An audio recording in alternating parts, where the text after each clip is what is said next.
Hello guys, welcome back to our YouTube channel target with Bhanu. स्वागत है आप सभी का आपके अपने यूट्यूब चैनल में।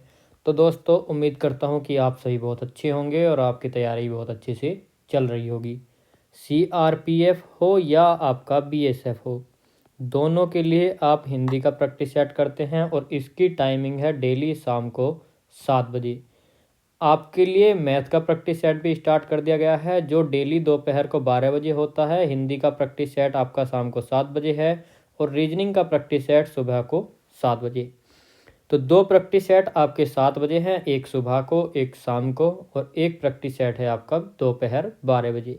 तो टाइमिंग भी मैंने आपके लिए इस टाइप का सिलेक्ट करके रखा हुआ है जो आप भूलोगे भी नहीं। तो देखिए दोस्तों, डेली हम 25 क्वेश्चन कवर करते हैं और 2100 प्लस क्वेश्चन का हमने यहाँ पर टारगेट बनाया हुआ है। और इन क्वेश्चन में मैं आपको बता दूं, आपके गद्यांश, पद्यांश, तत्सम, तद्भव, संधि, समास, कारक, सारे के सारी जो भी चीज़ें हैं, पर्यायवाची, विलोम, सब कुछ रखा हुआ है। मतलब पूरी हिंदी का निचोड़ इन प्रैक्टिस सेट्स के थ्रू हम कर लेंगे। इसके रिगार्डिंग अगर ये आपका जो प्रैक्टिस सेट है आपके एग्ज़ाम से पहले हो जाता है तो और भी ज़्यादा अच्छे अच्छे क्वेश्चन मैं आपके लिए करा दूंगा, यानी मैराथन आपके लिए लगवा दूंगा सीआरपीएफ के एग्ज़ाम से पहले। क्योंकि हमको पता है हमारा पहले एग्ज़ाम होगा सीआरपीएफ वाला फरवरी में, उसके बाद हमारा शायद मार्च में एग्ज़ाम हो जाए। मार्च में वैसे निश्चित है हमारा बीएसएफ वाला एग्ज़ाम, तो पहले हम अपने सीआरपीएफ की तैयारी अच्छे से कर लेते हैं। दोनों सेम सेम से ही एग्ज़ाम है। बीएसएफ में आपका कंप्यूटर ज़्यादा दे रखा है, बस किसी में 20 क्वेश्चन आने हैं तो किसी में 25, इसलिए हम देखिए क्वेश्चन को कम नहीं करेंगे, 20 नहीं करके हम 25 ही कर रहे हैं। जितना ज़्यादा कर लेंगे उसमें दिक्कत नहीं है, लेकिन अगर हम कम करते हैं तो उसमें दिक्कत है। तो चलिए फटाफट से अपनी तैयारी के लिए चैनल को सब्सक्राइब कर लीजिए, बेल आइकन को प्रेस कर लीजिए, जिससे वीडियोस के नोटिफिकेशन आपके पास पहुंचते रहें और आप कोई भी क्लास को मिस ना करो।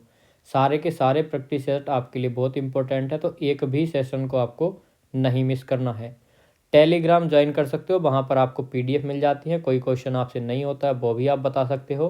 आपके लिए प्लस पॉइंट ये है, फ्री ऑफ कॉस्ट सारी चीज़ें हैं, ना ही पीडीएफ के रुपए देने हैं ना ही आपको क्लास के। अगर हाँ आप फाइनेंशियली हेल्प करना चाहते हो, तो अगर आपको देखिए क्लास अच्छी लगती है, समझ आती है, तो उसको लाइक कर दीजिए और सुपर चैट आप वहाँ से दे सकते हो। नीचे सुपर चैट आप दे सकते हो, सुपर थैंक्स जिसको बोलते हैं। तो सुपर थैंक्स आप कर सकते हो, उससे मेरी भी हेल्प होगी। पहले क्वेश्चन से स्टार्ट करते हैं और आज का पहला क्वेश्चन है। देखिए 145 तक हमने कवर किया था, उसके बाद हमारा 146 से 150 हमारा काव्यांश आ गया था। तो इसीलिए हमने ये 5 क्वेश्चन अपने काव्यांश वाले स्किप कर दिए थे, क्योंकि हमने कल गद्यांश कर लिया था। तो इसके बाद के जो हमारे 55 से 60 तक हैं वो क्वेश्चन हमने कवर कर लिए। तो आज हम काव्यांश करके उसके बाद आगे के क्वेश्चन करेंगे। तो कन्फ्यूज़ बिल्कुल नहीं होना है कि क्लास किस तरह ही चल रही है, सारी चीज़ें आपको समझा दी गई हैं।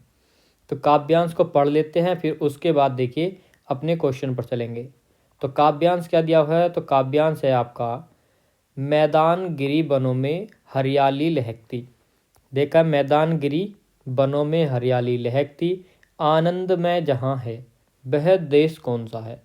ये आपसे बोला है कि जो मैदान गिरी वन है, मैदान होते हैं, गिरी पर्वत होते हैं, वन, तो इन सब में जो हरियाली लहराती है और जहाँ आनंद में जीवन है, आनंद में जहाँ है, तो वह कौन सा देश है। ये कभी आपसे पूछ रहा है कि वो कौन सा देश है। जिसके अनंत धर्म से धरती भरी पड़ी है, यानी कि जो ज़्यादा धर्म करते हैं, अनंत धर्म, जिन धर्मों का कोई अंत नहीं है, उससे धरती भी भरी पड़ी है। संसार का शिरोमणि वह देश कौन सा है। पृथ्वी निवासियों को जिसने प्रथम जगाया, शिक्षित किया सुधारा, वह देश कौन सा है। छोड़ा स्वराज्य तृणवत आदेश के पिता के, तृणवत आदेश से पिता के, यानी कि तिनके के बराबर आदेश था, उसी के लिए स्वराज छोड़ दिया है। किसके आदेश से? पिता के आदेश से। तो वह राम था जहाँ पर, वह देश कौन सा है। निस्वार्थ शुद्ध प्रेमी भाई भले जहाँ थे। आगे देख लेते हैं, अभी आगे भी है।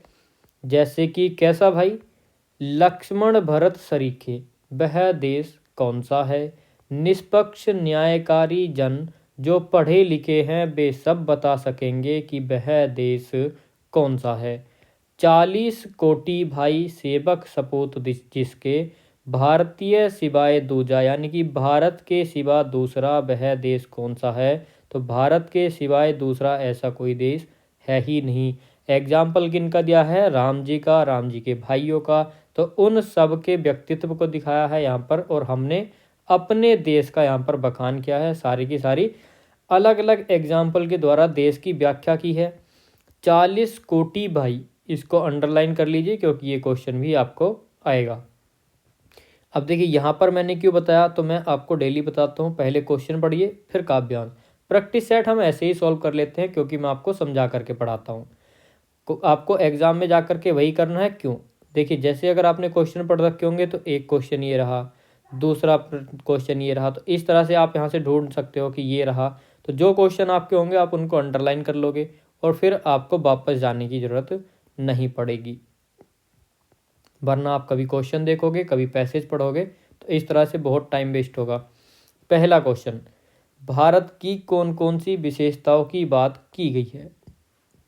प्राकृतिक व भौगोलिक सौंदर्य की बात की है, भारत की समृद्धि तथा धन धान्य की बात की है, भारत के महान विचारों की बात की है, या प्राकृतिक सौंदर्य तथा भारतीयों की महानता की बात की गई है? तो आप बोलोगे सर डी ऑप्शन हमारा बिल्कुल करेक्ट है। प्राकृतिक सौंदर्य की भी बात की गई है। आपसे बोला था वन गिरी जहाँ हरियाली लहलहाती है, तो प्राकृतिक सौंदर्य हो गया। और भारतीयों की महानता, यानी राम जी भारत के थे तो राम जी, लक्ष्मण जी, तो इन सब के बारे में बताया है, तो भारतीयों की महानता की भी बात की गई है। डी ऑप्शन आपका बिल्कुल करेक्ट। अगला क्वेश्चन, छोटा स्वराज्य तृणवत आदेश से पिता के, मैंने आपको लाइन समझाई थी। छोड़ा स्वराज्य, स्वराज छोड़ दिया था। तृणवत यानी कि तिनके के बराबर। आदेश किसका था? पिता का। तिनके के बराबर पिता का आदेश था, तब भी स्वराज छोड़ दिया था। इससे राम के चरित्र की किस विशेषता की ओर संकेत किया गया है? राम जी पितृभक्ति व संयम थे, यानी क्या थे कि कौन सी विशेषता थी? पितृभक्ति और संयमता की। धीरज और विनम्रता, पितृभक्ति व आज्ञाकारिता और विनम्रता। तो देखिए, आदेश की क्या होती है? आदेश का पालन किया जाता है। आदेश दिया जाता है तो उसका पालन करोगे तो वो क्या हो गया? आज्ञाकारिता, यानी आज्ञा मान ली। दूसरा पितृभक्ति, तो सी ऑप्शन हमारा बिल्कुल करेक्ट होगा। हालांकि राम जी की ये सभी गुण हैं, संयमता थी, विनम्रता थी, धीरजता थी, ये सारी चीज़ें थी, लेकिन हमको अपने काव्यांश के हिसाब से बताना है, तो सी ऑप्शन आपका बिल्कुल करेक्ट। अगला दिया है कि काव्यांश का मुख्य भाव क्या है? तो देश का गुणगान, प्राकृतिक सौंदर्य का चित्रण, देश का इतिहास, देश की संस्कृति का बखान। तो देखिए, प्राकृतिक सौंदर्य का चित्रण भी क्या है, देश का गुणगान भी क्या है। तो देखिए, जिसकी पॉसिबिलिटी ज़्यादा होगी तो हम वही लगाएंगे। तो इस समय हमको ज़्यादा लग रहा है देश का गुणगान, तो ऑप्शन नंबर ए हमारा बिल्कुल करेक्ट होगा। अगला क्वेश्चन, अगला क्वेश्चन है काव्यांश में भारत की जनसंख्या कितनी बताई गई है? तो कितनी बताई गई थी? कोटि। कोटि कितना होता है? तो कोटि होता है दोस्तों करोड़। तो 40 कोटि बताया था, तो 40 कोटि कितना हो गया? 40 करोड़। ऑप्शन नंबर बी आपका बिल्कुल करेक्ट हो जाएगा। 40 लाख नहीं होगा, 100 करोड़ की बात नहीं की गई, ना ही 50 की। 40 था तो 40 लाख या 40 कोटि, तो मैंने आपको समझा दिया कोटि करोड़ होता है। अगला क्वेश्चन, संसार का शिरोमणि देश किसे बताया गया है? अमेरिका को बताया गया? नहीं, भारत को। तो आप बोलोगे कि बिल्कुल सही, भारत को बताया गया है। संसार का शिरोमणि देश भारत नहीं तो और कौन है? जापान की भी बात नहीं की गई, नेपाल की, इन तीनों देश की कहीं भी कोई भी बात नहीं की गई है। तो हमारा राइट आंसर बी। अब देखिए, जैसे कि मैंने आपसे बताया था 151 से और 155 तक हमने पहले ही क्वेश्चन कर लिए थे कल, तो आज 156 से आगे करेंगे और हमारे क्वेश्चन होंगे 175 तक। ठीक है दोस्तों, आगे कल हम 175 से कर लेंगे अपने 180 तक, यानी डेली हमारे 25 हो रहे हैं, और ऐसे ही हम डेली के डेली अपनी प्रैक्टिस करते रहेंगे। अगला क्वेश्चन, आपको एक चीज़ और बता दूं, प्लस पॉइंट है आपके लिए ये भी, अगर आपका किसी भी चैप्टर में, किसी भी टॉपिक में कोई भी कन्फ्यूज़न, चाहे वो हिंदी हो, आपका मैथ हो, आपका रीजनिंग हो, कोई सा भी चैप्टर हो, वो आप हमसे बता दीजिए कमेंट सेक्शन में या टेलीग्राम पर। टेलीग्राम पर कुछ डिस्कशन करना है, लिंक डिस्क्रिप्शन में दी हुई है, वहाँ से ज्वाइन करके आप हमसे बात भी कर सकते हैं, कोई आपकी क्वेरी है वो भी बता सकते हैं। ठीक है दोस्तों, ये सारी फैसिलिटी आपको इस चैनल पर दी जा रही है। प्रीवियस ईयर आपको सब करा रखे हैं, मैंने हिंदी का प्रीवियस ईयर करा दिया सीआरपीएफ वाला। मैथ 2 पार्ट में डिवाइड है, दोनों क्लास आपको लेनी है, दोनों वीडियो देखनी है आपको। कभी आप एक ही देख लो, दोनों की दोनों देखिए। रीजनिंग भी आपको कराई है, वो भी 2 पार्ट में है। हिंदी आपकी 1 पार्ट में है। तो इन तीनों क्लासेस को, ये हो गई आपकी टोटल 5 क्लासेस। तो 5 की 5 क्लास आपको देख लेनी है। बहुत अच्छे से आपको समझाया है। आपको ये भी समझ आएगा कि आपके एग्जाम का लेवल क्या रहेगा, किस तरह के क्वेश्चन आएंगे और आप कितना कर पा रहे हो। अगला क्वेश्चन है, चेहरे की हवाइयाँ उड़ना मुहावरे का सही अर्थ क्या होगा? तो चेहरे की हवाइयाँ उड़ना, तेजी से चलना, घबरा जाना, क्रोधित होना या जवाब न देना। तो ऑप्शन नंबर बी हमारा बिल्कुल करेक्ट। अगला क्वेश्चन, अवसरवादी व्यक्ति हमेशा अपना उल्लू सीधा करने का प्रयास करता है। तो अपना उल्लू सीधा करना, तो रेखांकित मुहावरे का अर्थ क्या होगा? रेखांकित मुहावरा अपना उल्लू सीधा करना। लोक व्यवहार के विरुद्ध, तो बिल्कुल गलत। स्वार्थ पूर्ति, विश्वासघात या बात बदलने का, तो ना ही बात बदलना यानी मौकी खाना, तो वो हो गया पराजित हो जाना। तो ये होता है अपने कथन वापस ले लेने वाला यानी बात बदल लेना। विश्वासघात आस्तीन का सांप होता है विश्वासघाती, और ये हो जाएगा आपका स्वार्थ पूर्ति। ऑप्शन नंबर बी आपका बिल्कुल करेक्ट होगा। अगला क्वेश्चन की अगर हम बात करें तो अगला क्वेश्चन है वाक्यांश के लिए एक शब्द। वाक्यांश है आपका संकटों से भरे रास्ते को चुनने वाला। तो क्या कष्ट साध्य होगा? तो बिल्कुल नहीं। कष्ट साध्य कौन सा होता है? जो कष्ट को साध दे, ठीक है, यानी कष्ट का निवारण कर दे। कंटकाकीर्ण हो जाएगा, तो बिल्कुल करेक्ट हो जाएगा। संकटों से भरा रास्ता यानी कांटों से भरा, कंटकाकीर्ण हो गया। कामरूप नहीं होगा, कातर नहीं होगा। अगला क्वेश्चन, क्वेश्चन नंबर आ जाएगा आपका दोस्तों 159, और ये हमारा क्वेश्चन क्या है तो फटाफट से देख लेते हैं। वाक्यांश के लिए एक शब्द है, इसमें भी आपको एक शब्द बताना है। दूसरे स्थान पर अस्थायी रूप से रहने वाला। बहुत ही अच्छा क्वेश्चन है, फटाफट से बता दीजिए। स्टार कर दिया है तो इसको हम देंगे 2 स्टार। बहुत अच्छा क्वेश्चन है, नोट कर लीजिए, आपने पढ़ा भी नहीं होगा। दूसरे स्थान पर अस्थायी रूप से रहने वाला स्थायी होगा, स्थानापन्न होगा, स्वनामाध्य होगा, स्वनामधन्य होगा या स्वर्णी। तो आपका ऑप्शन नंबर बी बिल्कुल करेक्ट हो जाएगा, स्थानापन्न। अगला क्वेश्चन, अगला क्वेश्चन है, जिस छंद के प्रत्येक चरण में 16-16 मात्राएं और अंत में गुरु होता है वह क्या कहलाता है? तो देखिए, प्रत्येक चरण में 16-16 मात्राएं और अंत में गुरु होता है, तो वो क्या होता है हमारा? चौपाई। Option number B. दोहा में क्या होता है? 13-11 मात्राएं होती हैं। दोहा का उल्टा सोरठा होता है, इसमें 11 और 13 मात्राएं होती हैं। रोला में आपकी 24-24 मात्राएं होती हैं, आपका सममात्रिक छंद है। तो ऑप्शन बी आपका बिल्कुल करेक्ट होगा। अगला क्वेश्चन, अगला क्वेश्चन क्या है? दोहा में यति कहाँ होती है? तो देखिए, दोहे में मैंने आपको बताया था अभी पहचान मात्राएं कहाँ होती हैं। तो छंद के अंत में होगी, चरण के अंत में होगी, 24 मात्राओं के बाद या इनमें से कोई नहीं। तो दोहा छंद में यति होता है हमारा विराम। तो विराम कहाँ होगा? चरण के अंत में। Option number B. अगला क्वेश्चन है, पुत्री के द्वारा माता को पत्र में संबोधन होगा। इम्पोर्टेंट क्वेश्चन है, पत्र लेखन वाली क्लास मैंने आपको करा रखी है, आप जा करके देख सकते हैं। तो प्रिय माता जी होगा, पूजनीय माता जी होगा, आदरणीय माता जी होगा या उपयुक्त सभी। तो कुछ बच्चे उपयुक्त सभी पे लगा देंगे, लेकिन मैं आपको बता दूं इन क्वेश्चंस में ऐसा नहीं होता है कि आप इसका सभी लगा दो। देखिए, अगर आपका कोई मित्र है या आपका संगी है, मित्र मान लीजिए, सबसे अच्छा एग्जाम्पल है मित्र का। अगर आपका कोई मित्र है तो उसके लिए लिखा जाता है प्रिय। या आपका देखिए कोई अगर आपके इक्वल एज का है, ऐसे भी समझ लीजिए, तो भी आप उसको लिखोगे प्रिय। अगर देखिए आपसे के जो रिलेशन वाले हैं जैसे माता जी, पिताजी, तो उनको लिखते हो आप पूजनीय। कुछ बच्चे सोचेंगे कि हम आदरणीय भी तो लिख सकते हैं। तो देखिए, सबसे अच्छा एग्जाम्पल होगा ब्लड रिलेशन से अलग। जैसे कि अगर मान लीजिए कोई अधिकारी, तो आदरणीय या महोदया उनके लिए लिखा जाता है। तो आपका डी ऑप्शन तो खुद ही गलत हो जाएगा। तो ऑप्शन नंबर बी आपका करेक्ट होगा। हमारे पढ़ाने का तरीका यही है कि चारों आपको ऑप्शन को डिफाइन करके बताया जाए, जो क्वेश्चन है उसको अच्छे से समझाया जाए, जिससे कि आपकी सारी की सारी क्वेरी क्लियर होती चले। तो इसीलिए मैं बोलता हूँ क्लास अगर अच्छी लगती है तो प्लीज़ लाइक करके ज़रूर जाइएगा और इसको शेयर भी करिए कीजिए। देखिए, लाइक से ये होता है कि मुझे ये पता पड़ता है कि तुमको क्लास कितनी अच्छी लगी, कितने क्वेश्चन समझ आए, और जो बाकी के लोग देखते हैं उस पर भी इम्पैक्ट पड़ता है।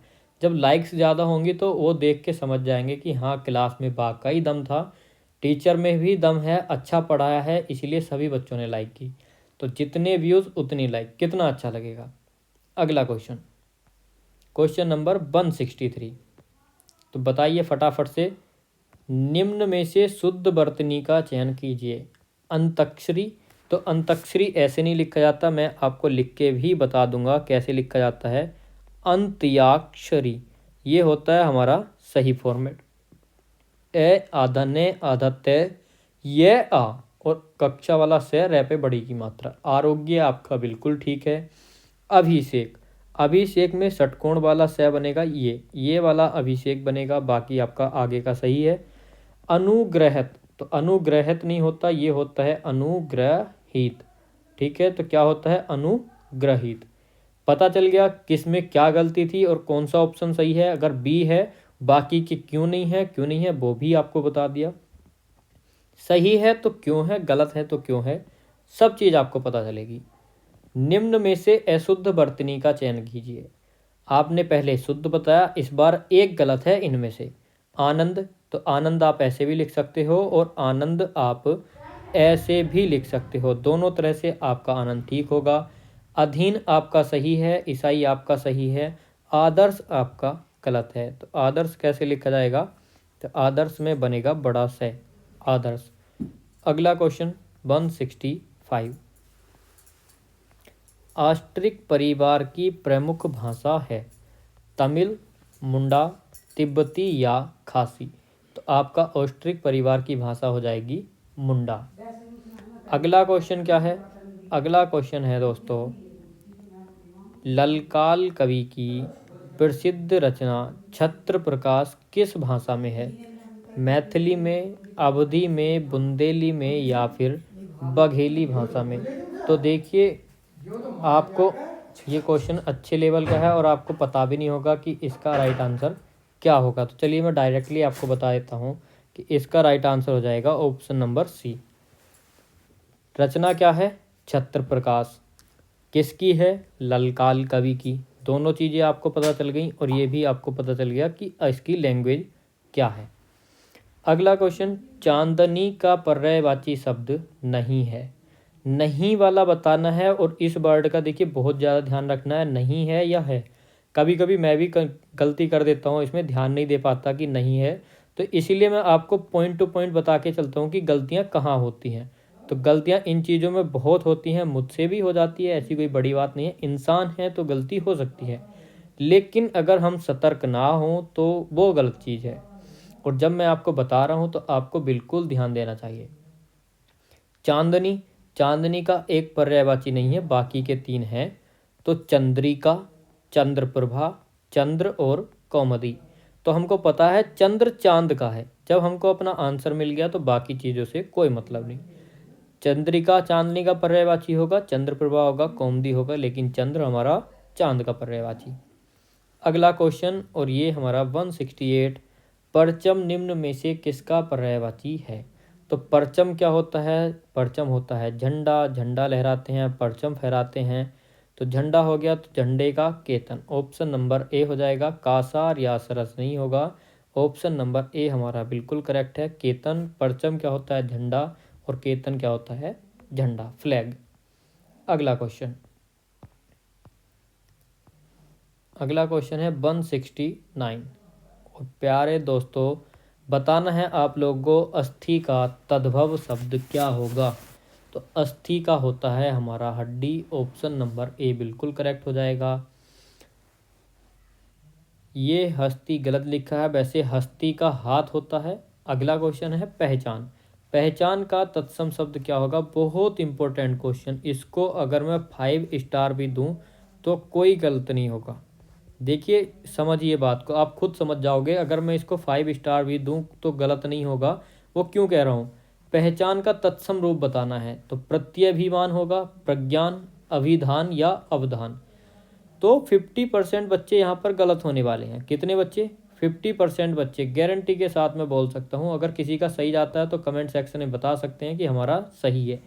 ऑप्शन ए, जितने बच्चों का ऑप्शन ए था प्रत्यभिमान, सभी का करेक्ट हो जाएगा। और जितने बच्चों ने ऑप्शन बी किया था तो आपका गलत हो जाएगा। अगर किसी का गलत होता है तो देखिए इसमें डिप्रेस्ड होने वाली कोई बात नहीं है, कोई दिक्कत नहीं है। अच्छे लेवल का क्वेश्चन है, क्वेश्चन गलत भी हो जाते हैं। बस प्रैक्टिस करते रहिए, आपको ऐसे ऐसे क्वेश्चन करा दूंगा कि आप देखना कि यहीं से आपको आपके एग्जाम में क्वेश्चन मिल जाएंगे। अगला क्वेश्चन, अगर आपको विश्वास नहीं होता तो एक एग्जाम्पल देता हूँ। मैंने देखिए, एक सेकंड रुकिए, मैंने आपको कराया था, हम कौन से क्वेश्चन पे थे, 171। मैंने आपको इलाहाबाद हाई कोर्ट के लिए मैंने आपको कुछ क्वेश्चंस कराए थे। और उनमें से CISI वाले क्वेश्चन भी मैंने आपको कराए थे। और मैंने आपको कराया था एक chapter ratio and proportion. Ratio and proportion में मैंने आपको पार्टनरशिप वाले क्वेश्चन भी कराए थे। और आप देख सकते हो कि एक ही क्लास मैंने आपकी ली है रेशियो एंड प्रोपोर्शन की। एक ही क्लास में से आपका इलाहाबाद हाई कोर्ट में क्वेश्चन आया था और इलाहाबाद हाई कोर्ट से पहले ही मैंने वो क्लास कराई थी। और उस क्वेश्चन की खास बात यह है कि वैल्यू भी सेम है। जो क्वेश्चन मैंने कराया है सेम टू सेम ऐसे ही उठा के आपके एग्जाम में दे दिया था। तो क्वेश्चन मैं आपको वही कराता हूँ जिनके आने की संभावना होती है। तो इस बात से आप निश्चिंत रहिए कि आपके प्रैक्टिस सेट लेने से कोई बेनिफिट है या नहीं। लेकिन मैं आपसे ये भी कहूँगा कि सिर्फ प्रैक्टिस सेट के भरोसे मत रहिए। इसमें से कुछ क्वेश्चन आएंगे, लेकिन हमको कितना करना है एग्जाम में, हमको करना है 95%।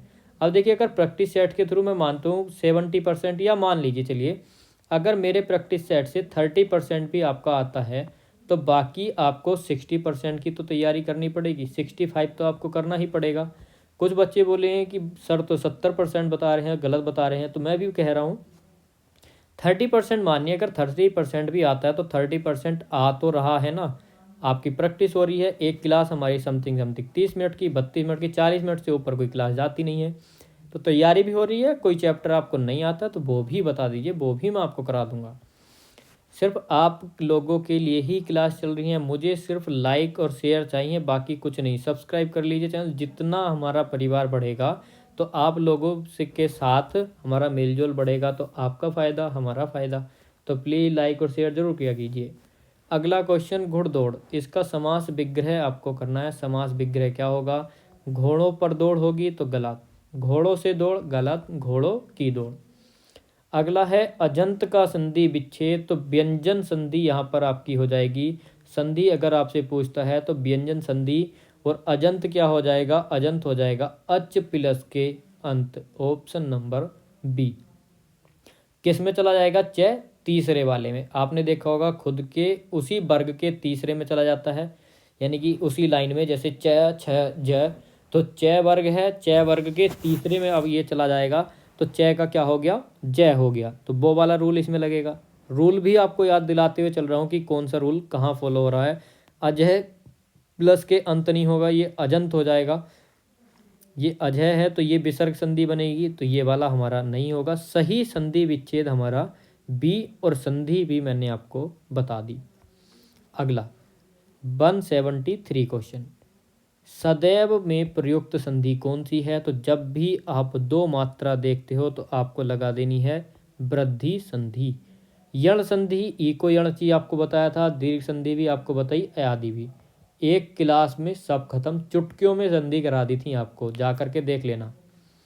अगला क्वेश्चन 174, यहाँ पर आपको बताना है पहली लास्ट लाइन अपने स्थान पर रहेगी तो क्रम क्या होगा।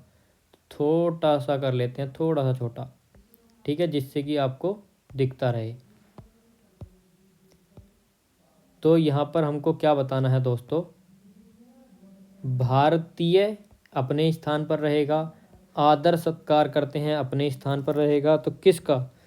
तो भारतीय का कहीं अधिक, यह वाला हमारा नहीं होगा। या ऑप्शन से उठा लो, किसी भी ऑप्शन में यह नहीं है, या तो ले से स्टार्ट है या रह से। तो ना ही हमारा बै से स्टार्ट होगा, सबसे पहले विद्वानों आएगा या धनवानों।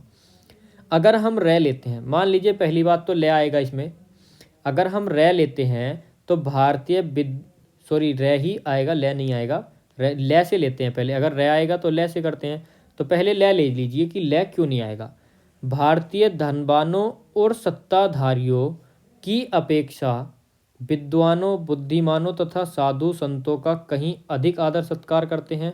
तो सही बात है, मैं कंफ्यूज हो गया टोटली। मैं आपको डायरेक्टली ही बता देता हूँ। देखिए इसका ले से ही स्टार्ट होगा। देखिए भारतीय धनवानों और सत्ताधारियों की अपेक्षा, यानी कि जितना कि धनवान और सत्ताधारी उनकी अपेक्षा यानी तुलना में विद्वानों, बुद्धिमानों तथा साधु संतों का कहीं अधिक आदर सत्कार करते हैं। तो बिल्कुल सही बात है, धनवान और सत्ताधारी। सत्ताधारी हो गए हमारे पॉलिटिकल और हमारे धनवान हो गए हमारे इन्फ्लुएंसर जिन पे ज़्यादा पैसा है, जैसे अंबानी वगैरह। तो इन सबसे ज़्यादा विद्वानों का आदर करते हैं, बुद्धिमानों का करते हैं तथा साधु संतों का। अब देखिए मैं आपको बता दूं कि रह क्यों नहीं आएगा। अगर हम रह रखते हैं तो ये हो जाएगा उल्टा। क्या हो जाएगा कि भारतीय विद्वानों, बुद्धिमानों तथा साधु संतों की अपेक्षा धनवानों और सत्ताधारियों का ज़्यादा आदर सत्कार करते हैं। तो ऐसा बिल्कुल नहीं है। सबसे पहले ले के बाद बै, और ऐसा सिर्फ सी ऑप्शन में दिया है और सी आपका करेक्ट। अगला क्वेश्चन और आज का लास्ट क्वेश्चन, इसमें भी आपको यही बताना है। तो ये देखिए क्या है, स्वतंत्र भारत का, ये रे ले बै किसी से भी स्टार्ट हो सकता है। तो स्वतंत्र भारत का क्योंकि, तो यानी कंजक्शन तुरंत बाद नहीं आएगा इसके। स्वतंत्र भारत का उन्नति, तो अगर होता स्वतंत्र भारत की तब तो हम लगा सकते थे, तो रह भी नहीं आएगा। दो ऑप्शन खत्म हमारे, यह भी गया, रह भी गया, ले या बै बचा है। स्वतंत्र भारत का संपूर्ण दायित्व आज विद्यार्थियों पर है, तो बिल्कुल करेक्ट लग रहा है। तो इसी से स्टार्ट करके चलते हैं। ले के बाद ये आएगा, संपूर्ण दायित्व किस पर है, विद्यार्थियों पर। उसके बाद क्योंकि आज जो विद्यार्थी हैं वे कल स्वतंत्र भारत के नागरिक होंगे तथा भारत की उन्नति और उसका उत्थान इन्हीं पर निर्भर करता है। तो सी हमारा क्या हो गया, बिल्कुल करेक्ट। ऑप्शन सी ही हमारा सही होगा। बी भी आप चेक कर सकते हो कि बी क्यों नहीं होगा, क्योंकि स्वतंत्र भारत का, डी क्यों नहीं होगा, स्वतंत्र भारत के नागरिक होंगे, तो ऐसा कोई सेंस हमारा बन नहीं रहा है। तो हमारा कौन सा करेक्ट हो गया आंसर, ऑप्शन नंबर सी बिल्कुल करेक्ट हो जाएगा। तो आज के आपके 25 क्वेश्चन होते हैं दोस्तों यहीं पर कंप्लीट। क्वेश्चन अगर आपको समझ आए हों, क्लास आपको पसंद आए, तो प्लीज़ लाइक करके और इसको शेयर ज़रूर कर देना। अगर चैनल को सब्सक्राइब नहीं किया है तो चैनल को सब्सक्राइब करके रख लीजिए आपकी आगे की तैयारी के लिए, और फटाफट से बेल आइकन को भी प्रेस कर लीजिए, जिससे हमारी क्लास या आपसे कोई भी क्लास मिस ना हो, सारी क्लास को आप अटेंड कर सको। तो चलिए फटाफट से अपना काम कर दीजिए, मिलते हैं अगली क्लास में, तब तक के लिए जय हिंद, जय भारत।